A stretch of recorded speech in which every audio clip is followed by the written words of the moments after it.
बिस्मिल्लाहिर्रहमानिर्रहीम। अस्सलाम वालेकुम दोस्तों, मैं आपको अपने इस YouTube चैनल कनेक्टिंग डॉट्स पर खुश आमदीद कहता हूँ और मैं हूँ आपके साथ मोहम्मद आफाक। दोस्तों, आपने अक्सर लोगों को ये कहते सुना होगा कि इतना कमाते हैं लेकिन पैसा बचता ही नहीं, पैसे आते तो हैं लेकिन हाथ में रुकते ही नहीं।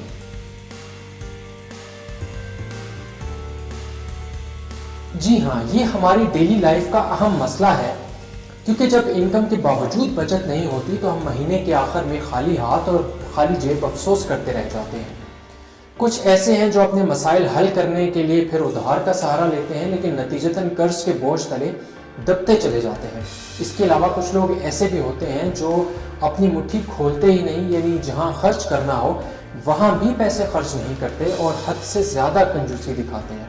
ऐसे कंजूस लोगों के पास भी पैसा ज्यादा रुकता नहीं, क्योंकि ऐसे लोग भूख लगी हो तो भी खाने पर पैसे खर्च नहीं करते, फिर कमजोरी से बीमार हो जाएं तो इस खौफ से डॉक्टर के पास नहीं जाते और ना दवा खाते हैं कि इसमें पैसे खर्च होंगे। लेकिन इन सब हरकतों के नतीजे में कंजूसी से जो पैसा बचाया जाता है, फिर वो किसी लंबी बीमारी या परेशानी को टालने के लिए खर्च करना ही पड़ जाता है। चुनांचे इंसान की जिंदगी और अखराजात में बैलेंस होना बहुत जरूरी है। देखें, जापानी लोग आज दुनिया के अमीर तरीन लोग माने जाते हैं। इसकी ये वजह नहीं कि उनकी कमाई ज़्यादा है या वो हद से ज़्यादा कंजूस हैं, बल्कि इसका राज ये है कि उन्होंने पैसे बचाने का एक फॉर्मूला अपनाया हुआ है। आज की इस वीडियो में हम आपसे पैसे बचाने का वही जापानी फॉर्मूला शेयर करेंगे। अगर आप भी इस फॉर्मूले पर अमल करेंगे तो कुछ अरसे में ही स्टेबल हो जाएंगे।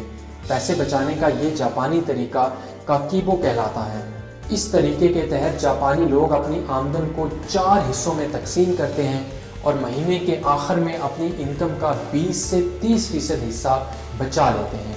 जापानी लोग अपने सारे अखराजात की फहरिस्त बनाकर उन्हें 4 कैटेगरीज में तकसीम कर देते हैं और उसके 4 लिफाफे बना लेते हैं।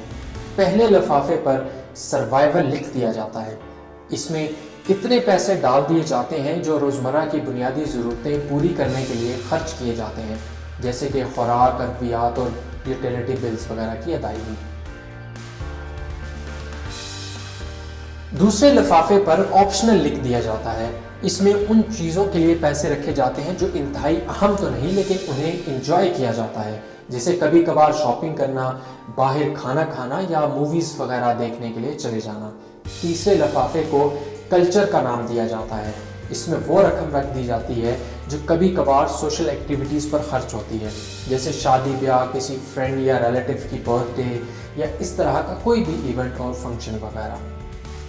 चौथे लिफाफे को एक्स्ट्रा का नाम दिया जाता है। इस लिफाफे में इतनी रकम रख दी जाती है जो ज़रूरत पड़ने पर किसी चीज़ की मरम्मत पर, किसी को उधार देने या फिर किसी को गिफ्ट वगैरह देने पर खर्च हो सके। जापानी लोग इसी फार्मूले पर अमल करके महीने के आखिर में अच्छी खासी रकम बचा लेते हैं, तो फिर इस बची हुई रकम को बैंक में डिपॉजिट करवा देते हैं। रफ्ता रफ्ता जब अच्छा खासा अमाउंट इनके बैंक अकाउंट में जमा हो जाता है तो फिर वो इसे किसी मुनाफे बख्श काम में इन्वेस्ट कर देते हैं। इस तरह पैसे से पैसा बनता चला जाता है। अब हम आपके साथ बचत करने की वो 7 आजमूदा टिप्स शेयर करते हैं जिस पर दुनिया भर के खुशहाल और अमीर तरीन अफराद अमल करते हैं। नंबर 1, कुछ खरीदने से पहले सोचें, क्या आपको इस चीज़ की ज़रूरत भी है? Think before shopping. जब आप फजूल चीज़ें खरीदने पर पैसे खर्च करेंगे तो इन मसाइल का शिकार होंगे, इसलिए फजूल खर्ची से बचें। नंबर 2, अपनी ख्वाहिश और ज़रूरत में तवाज़ुन पैदा करें। Balance between need and desire. ऐसा ना हो जिस चीज़ का दिल चाहे वो खरीदने निकल पड़े। इंसान की ज़रूरतें भी लामहदूद होती हैं, इसलिए अगर ख़रीदना भी हो तो पहले अपनी तरजीही लिस्ट बनाएं, यानी एक प्रायोरिटी लिस्ट बनाएं। आप मेक अ प्रायोरिटी लिस्ट। फिर इन मार्केट्स या शॉप्स को एक कागज़ पर लिखें जहां कम रेट पर अच्छी क्वालिटी की चीज़ें मिल सकती हैं। नंबर 3, ऑफ सीज़न में ख़रीदारी। जी हाँ दोस्तों, अगर आप गर्मियों में सर्दियों का स्टफ़ और गर्मियों के मौसम में सर्दियों में काम आने वाली अशिया खरीदेंगे तो बहुत कम रेट्स में आपको वो अशिया मिल जाएंगी। इस तरह ईद, त्योहारों और शादी ब्याह के एंड सीज़न में ख़रीदारी करने निकलेंगे तो जेब ज़रूर खाली हो जाएगी और पल्ले कुछ नहीं बचेगा। اس لیے ہمیشہ آف سیزن میں شاپنگ کو ترجیح دیں۔ نمبر 4، سیل میں لگی چیزیں خریدیں۔ آپ نے دیکھا ہوگا کہ کئی بڑی کمپنیاں اور بزنسز کلیئرنس سیل لگاتی ہیں۔ یہ بھی کم پیسوں میں اچھی چیزیں خریدنے اور پیسے بچانے کا بہترین طریقہ ہے۔ سمجھدار لوگ ایسا ہی کرتے ہیں۔ نمبر 5، اپنی بچت کے پیسے انویسٹ کریں۔ اکثر پیسے تو بچا لیتے ہیں لیکن اسے چھپا چھپا کر رکھتے ہیں۔ رکھے ہوئے بچت کے پیسے انڈے تو نہیں دیتے، اس لیے پیسہ بڑھتا بھی نہیں۔ اس لیے کامیاب اور سمجھدار لوگ اپنے پیسے کو انویسٹ کر دیتے ہیں، جیسے سونا خرید لیا، زمین، مکان اور دکان وغیرہ خرید لی۔ اس طرح کے انویسٹمنٹ سے ایسٹس بنتے چلے جاتے ہیں اور پیسے میں مزید اضافہ ہوتا چلا جاتا ہے۔ نمبر 6، بلک اور ہول سیل میں خریداری کریں۔ روٹین اخراجات کو بیلنس کرنے کے لیے ہمیشہ بلک اور ہول سیل میں خریداری کریں۔ اس کے لیے سیلری یا آمدنی ہاتھ میں آتے ہی نہیں، پورے مہینے کا پلان بنا لیں۔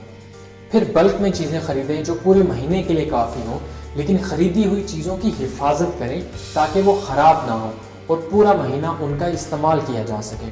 اس سے بھی اچھی خاصی بچت ہو جاتی ہے اور برکت بھی رہتی ہے۔ نمبر 7، کیش میں خریداری کریں۔ کوشش کریں کہ ادھار یا کارڈز وغیرہ کے بجائے کیش میں چیزیں خریدیں۔ اس طرح آپ کا مائنڈ آپ کو الرٹ کرتا رہے گا کہ جیب سے کتنا پیسہ نکلا اور کتنا باقی ہے۔ اس طرح جب آپ محتاط ہو جائیں گے تو بچت بھی ہوگی۔ دوستو، میں امید کرتا ہوں کہ پیسے بچانے کا یہ جاپانی طریقہ اور یہ ٹپس آپ کی کام آئیں گی۔ اگر آپ کو ہماری یہ کاوش اچھی لگی تو اس ویڈیو کو لائک ضرور کر دینا، اور ہاں، ہمارے چینل کو بھی سبسکرائب کرنے میں کنجوسی بالکل نہ کرنا۔